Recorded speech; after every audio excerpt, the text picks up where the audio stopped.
사무엘하 10장 9절부터 19절까지 말씀입니다. 사무엘하 10장 9절부터 19절까지 말씀입니다.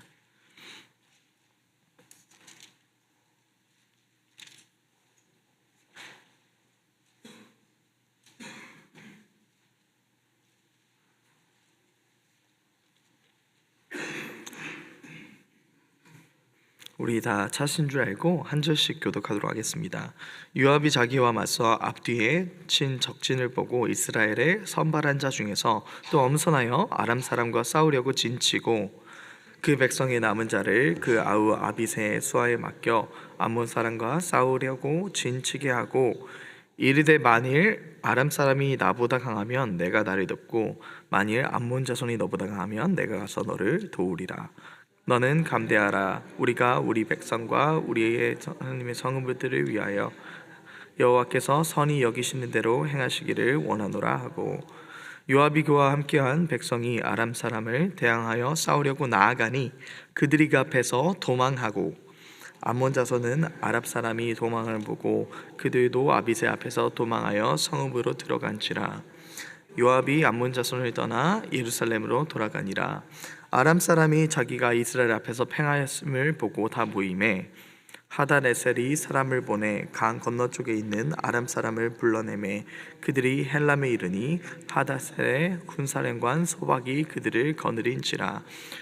어떤 사람이 다윗에게 알림에 그가 온 이스라엘 사람을 보고 요단을 건너 헬람에 이르매 아람 사람들이 다윗을 향하여 진치고 더불어 싸우니 아람 사람이 이스라엘 앞에서 도망한지라. 다윗이 아람 병거 700대와 마병 4만 명을 죽이고 또 그 군사령관 소박을 침해 거기서 죽으니라. 우리 같이 읽겠습니다. 하다데셀에게 속한 왕들이 자기가 이스라엘 앞에서 패함을 보고 이스라엘과 화친하고 섬기니 그러므로 아람 사람들이 두려워하여 다시는 암몬 자손을 돕지 아니하리라. 네, 설교 말씀 전에 광고 하나 드리겠습니다. 10시에 전함수 권사님 장례 예배가 교회에서 본당에서 있습니다. 참여하실 수 있는 분들은 참여해 주시면 감사드리겠습니다. 10시에 본당에서 장례 예배가 있습니다.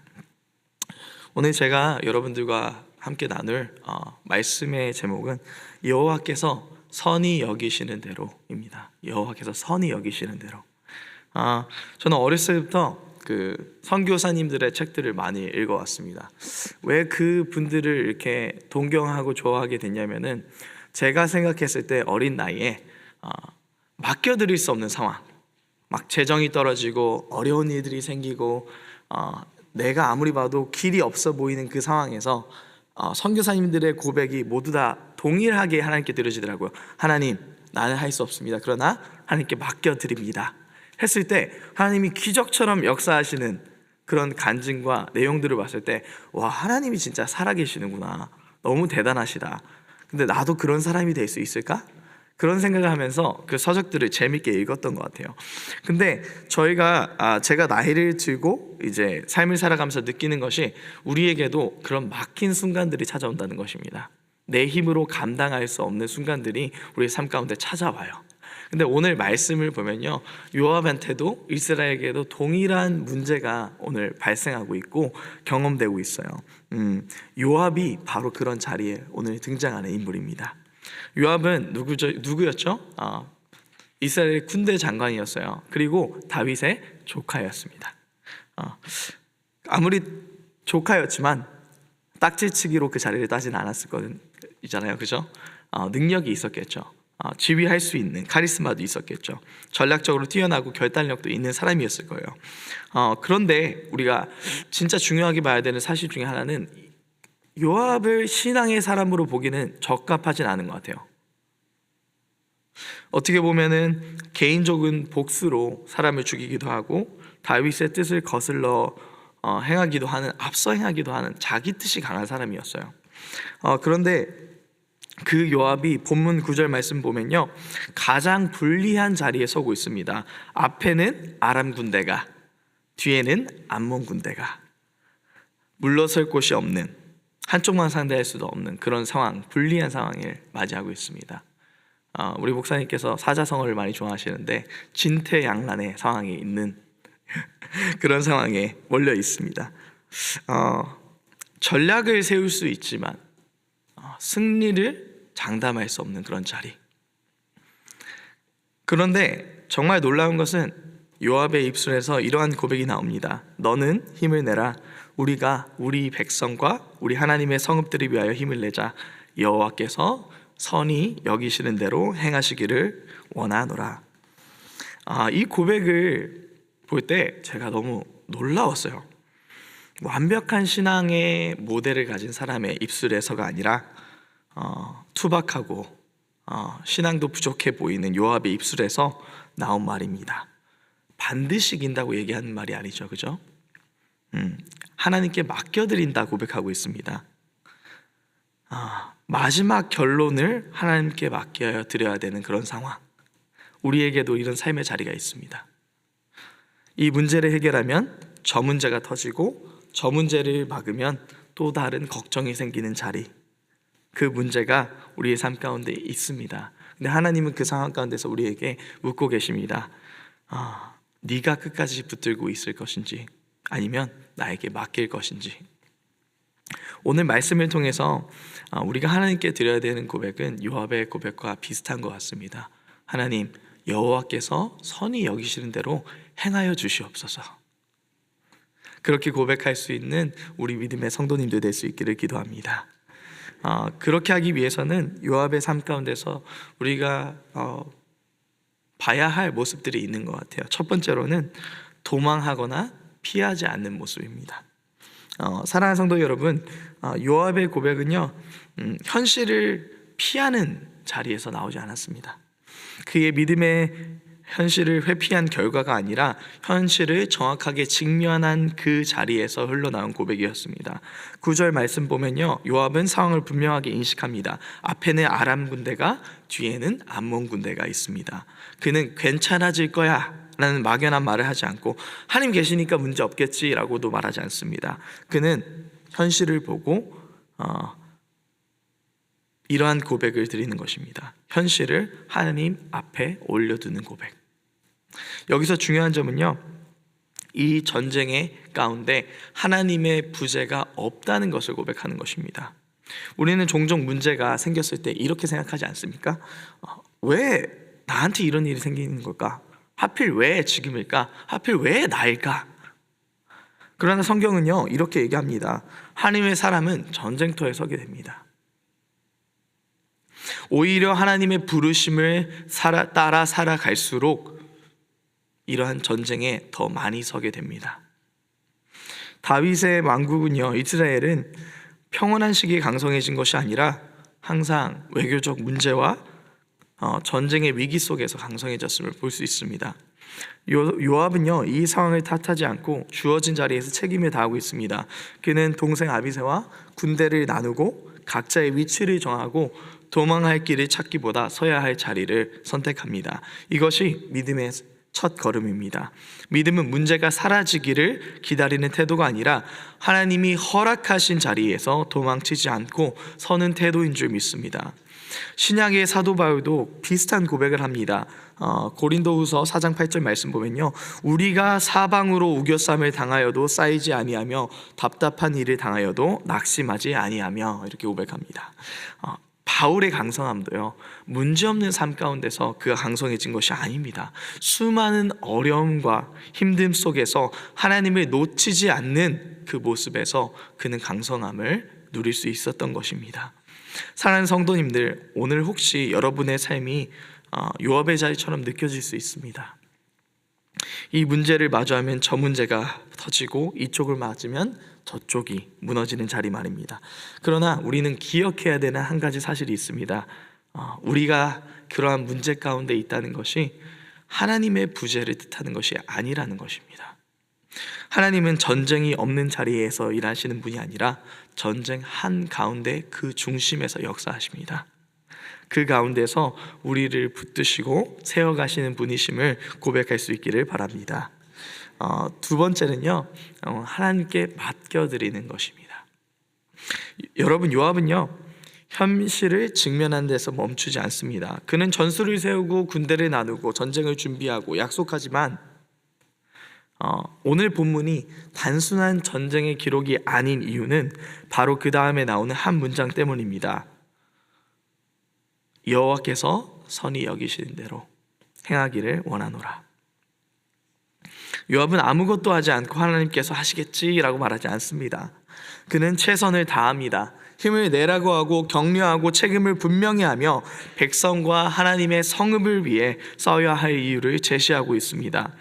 믿음은 무책임이 아닙니다. 믿음은 현실 도피도 아닙니다. 믿음은 하나님께 맡긴다는 이유로 내 삶을 게으른 모습으로 살아가는 모습이 아닙니다.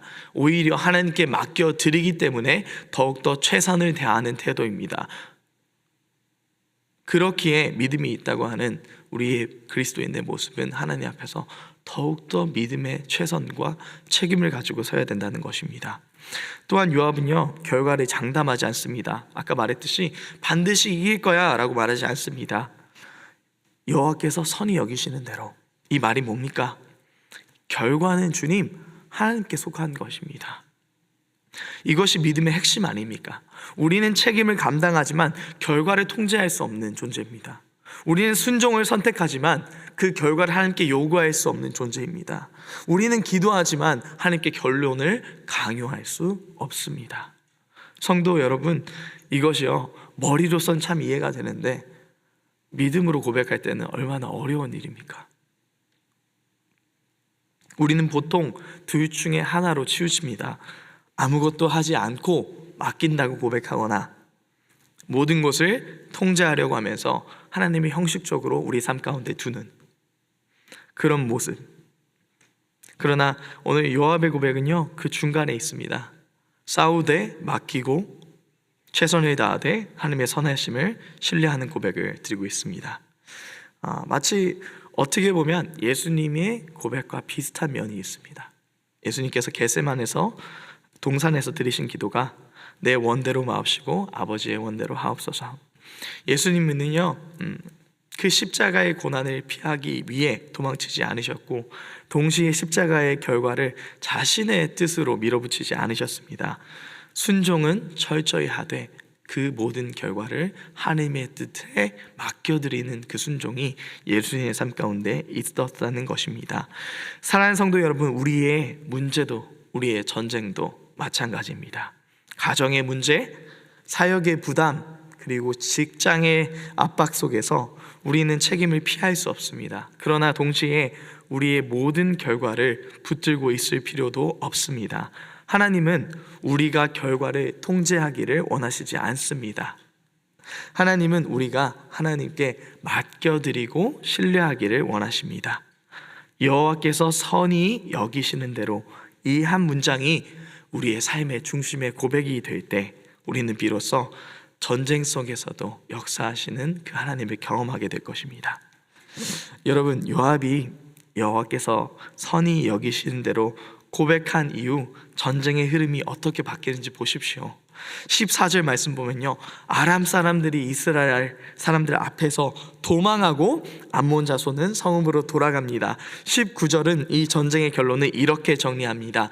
아람 사람들이 이스라엘 앞에서 패하여 다시는 암몬 사람을 돕지 아니하리라.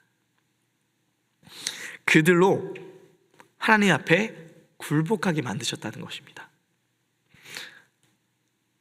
싸워보니까 상대가 되지 않는 거예요. 다시 싸워도 이길 수 없겠다는 생각이 판단이 될 때 아예 포기하게 됩니다. 우리는 분명히 여기서 한 가지를 볼 수 있습니다. 이 전쟁을 끝내신 분이 누구였는지. 그분은 하나님이셨습니다. 성도 여러분, 우리의 인생의 진정한 강성함은 내 문제를 해결해서 오는 것이 아닙니다. 하나님께서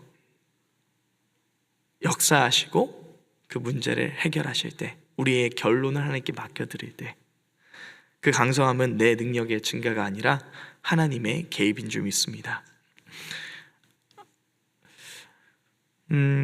제가 오늘 말씀을 참 준비하면서 하나님이 선히 여기시는 대로 맡겨드리기를 원합니다. 여러분들에게 이렇게 말씀드리지만 참 이 말씀을 준비하면서 어제 저녁에 이렇게 묵상을 하면서 기도회가, 어제는 청년들과 유스 아이들의 기도회가 이 자리에서 있었어요.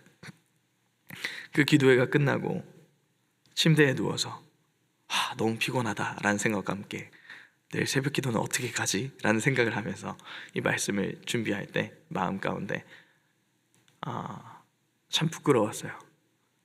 이런 고백을 하면서 내가 내 성도님들께 여호와께서 선히 여기시는 대로 맡겨드리십시오 말할 수 있을까? 아직도 사실 좀 부끄럽긴 해요. 그런데 오늘 말씀 보니까요, 요압의 고백은 완전한 믿음에서 나온 고백이 아니었어요. 우리의 믿음의 고백은 어떠할까요? 하나님 앞에서 온전한 고백으로 하나님 앞에 우리의 삶을 모두 맡겨드린다고 고백하나요? 우리는? 저는 그렇지 않은 것 같아요.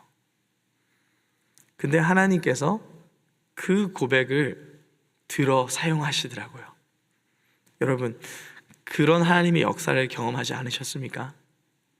나의 부족한 믿음으로도, 나의 부족한 모습 그대로도 주님께서 귀하게 여겨주시고 이롭게 칭해주시는 그 은혜를 경험하시지 않으셨습니까? 그 이유가, 그 모습 때문에 우리가 이 자리에 와서 주님 앞에 주님은 선하시다 고백하는 거 아니겠습니까? 주님, 우리 고백은요 모두 다 연약합니다. 반쪽짜리예요. 근데요, 제가 이 말씀을 준비하다가 깨닫게 되는 그 결론은 무엇이냐면, 온전히 그 여호와께서, 하나님께서 선히 여기시는 대로 맡겨드리신 분이 계시더라고요. 그게 예수님이셨어요. 우리가 할 수 없는 자리, 우리였으면은 100번의 기회가 있어도 100번 다 예수님이 졌던 그 십자가를 도망칠 수 있고 회피할 수 있는 그런 자리를 주님께서는 피하지 않으셨습니다.